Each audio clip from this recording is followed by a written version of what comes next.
आत्मनिर्भर भारत पर आयोजित इस वेबिनार में रक्षा मंत्री राजनाथ सिंह ने कहा कि भारत संपूर्ण विश्व के विकास में अधिक रचनात्मक योगदान देने के लिए आत्मनिर्भर होना चाहता है।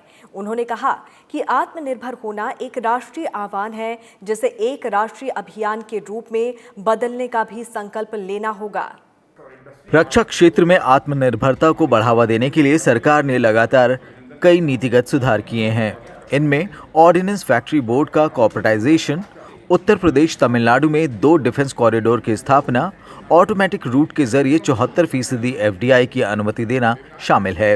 राजनाथ सिंह ने कहा कि रक्षा मंत्रालय ने रक्षा उत्पादन के स्वदेशीकरण को बढ़ावा देने के लिए 101 वस्तुओं पर आयात प्रतिबंध की सूची तैयार की है। उन्होंने कहा कि ये सूची एक ऐसी प्रक्रिया की शुरुआत है जिसमें रक्षा उद्योग को बदल देने की पूरी क्षमता है।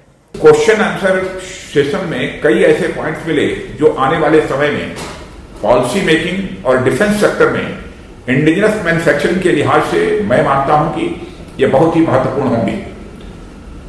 और इसमें कहीं कोई संदेह नहीं है प्रधानमंत्री जी कि हम सब मिलकर न केवल मेक इन इंडिया के लक्ष्य को पूर्ण रूप से प्राप्त करेंगे, बल्कि मेक फॉर वर्ल्ड के सपने को भी साकार करेंगे।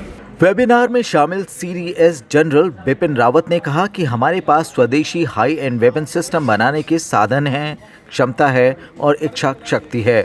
उन्होंने ये भी कहा कि सशस्त्र सेनाएं आत्मनिर्भर भारत को समर्थन देने के लिए दृढ़ हैं।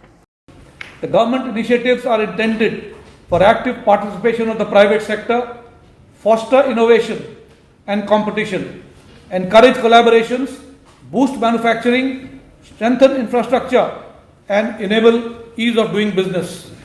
प्रधानमंत्री नरेंद्र मोदी के 12 मई को राष्ट्र के नाम संबोधन में 5 स्तंभों के आधार पर आत्मनिर्भर भारत के आह्वान से संकेत लेते हुए रक्षा मंत्रालय ने रक्षा क्षेत्र में आत्मनिर्भरता की दिशा में कई कदम उठाए हैं। Bureau report, Rajya Sabha TV.